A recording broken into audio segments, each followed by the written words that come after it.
Hi guys, Happy New Year and welcome to another edition of Prohire TruckTVe. Today we're up in sunny Stoke and it's raining horrible and wet, which is normally for Stoke, especially in January, but thanks again for joining us. Today we're going to look at one of our own cars in the fleet, and over the last 2 or 3 years we've been looking at and showcasing our own vehicles, and we've got a really quite a large number of electric vehicles in our fleet now, more than 100. And today we're looking at one of our senior managers' vehicles, which is the Model 3 standard range. And you know, I have to say, and I've always said it around Tesla, you know, some of the infrastructure, the way that these vehicles operate, really are happy for us. But we talk about maintenance, about control of these vehicles, and we're bringing real life information to the world, and we'll try and share it with you today.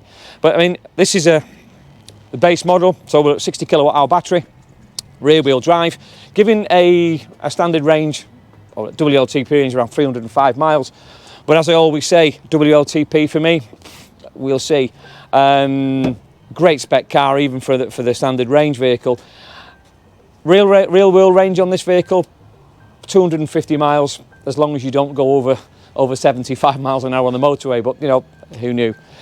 Great charging facilities with Tesla, as you always know, and this car will charge up to 350 kilowatts an hour. You know, really is giving some great opportunity for using the vehicles. Even the standard range vehicle, when you look at the long range vehicle going up to around 320 miles, there is a significant difference in how that operates. But look, let's take it out for a run and see what it's like after we've done a few miles. Whoa! So here we are in our Model 3. I mean, I have to say these cars are quite Spartan. But when I first started to use the Teslas, I was probably unsure about how Spartan they were. But I have to say, they've really grown on me. And I've said it a number of times that there's nothing in these cars that you don't need, and everything you need to make them work. So nice big screen. As I said, this is a 60 kilowatt hour battery, or 57. Real world range from the chap who's kindly let me use his car today to showcase it.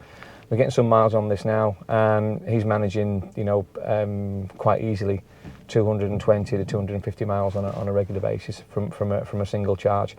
Charging this back up on a Tesla charging point, you know, certainly you're going from 20% to full in you know, 35 minutes or so. So it's a really good piece of kit.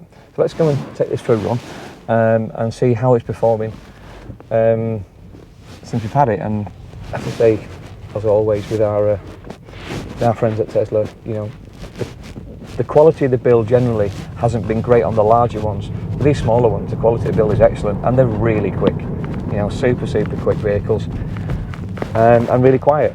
You know, but one of the things I like about this, and we talk about quite a number of the other vehicles that we've showcased over the years, the servicing costs on these vehicles are just amazing. You know, I have to say, it gives without doubt the cheapest when it comes to servicing costs and managing that fleet afterwards. After sales can be a little bit hit and miss, but certainly from my perspective, you know, they've done a great job. They've done a great job. You know, we've got vehicles now in our fleet with 50, 60, 70,000 miles over the past 2 and 3 years, and hands down, these have been the most reliable out of all the cars that we've been operating with. So I mean, I have to say it's a fair play to Tesla in that space.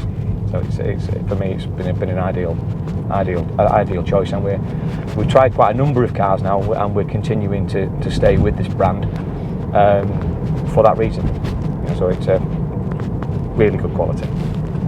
Let's take it for a run, and we'll see how we get on.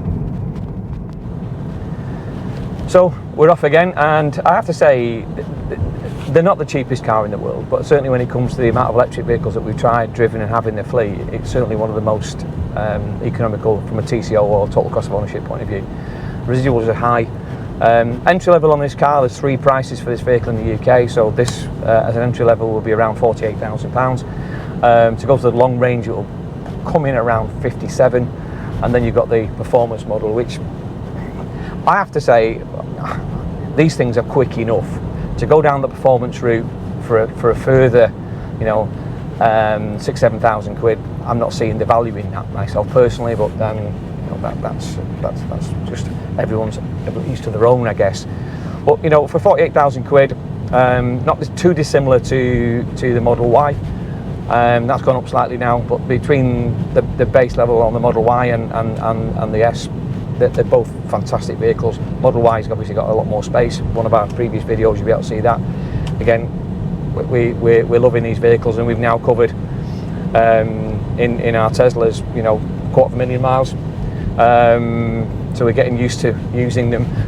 One thing that we have got, and again we can share with anyone who's interested, all of our vehicles are fully connected. We have our own, from a ProGreen perspective, all our electric vehicles that we operate are all connected to our call centre, and all of our data that's been gathered constantly on our electric space is being monitored and worked on to give real world data, as opposed to empirical, or it might do this or it might do that.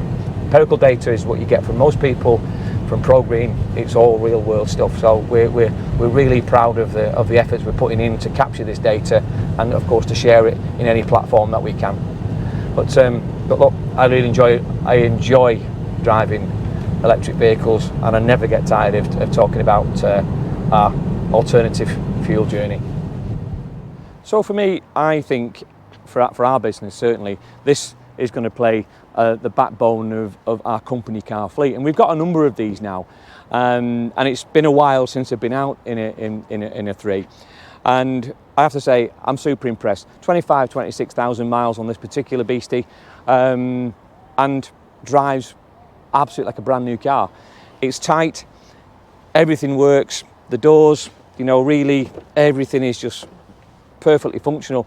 And you might have heard me complain before, I've got an S and everything's rattling, and it was built by people who don't know how to build cars. This car's been built by people who build cars, you know. But the technology on board with all of this Tesla product, I have to say, is fantastic. The charging infrastructure, the network that's there, it is getting overloaded. I think Tesla have made a mistake by opening up the network to as many people as they have. It's not my call to make. But there's quite a number of charging stations I've been to now where they've had cars in from other manufacturers with the charging points on the wrong side or the other side, and that's halved the amount of charging spaces available to Tesla operators. But you know, I guess that's something we're going to have to live with. This car, decent sized boot for a vehicle of this size. You know, it's got enough stuff in there. We've got a charging cable in there, all those other good things, and you know, it's a reasonable size for a car, especially a battery car, you know. And again, some time ago I moaned bitterly about a boot not closing electronically because I'm too lazy to push the button and close it myself. But you know, that's the way life is, and that's what we come to expect now. Pan roof, all the things you come to expect in quite a luxurious vehicle. But these are quality. They are absolutely quality. We're back now into the new year. We've got a load of truck stuff coming up. We've got some really interesting conversations around tracked units and some really interesting, very high weight electric vehicles coming through, including a 7.5 ton. So stay watching. We're back, and thanks for watching. Subscribe if you can, and we'll see you again soon. Take care.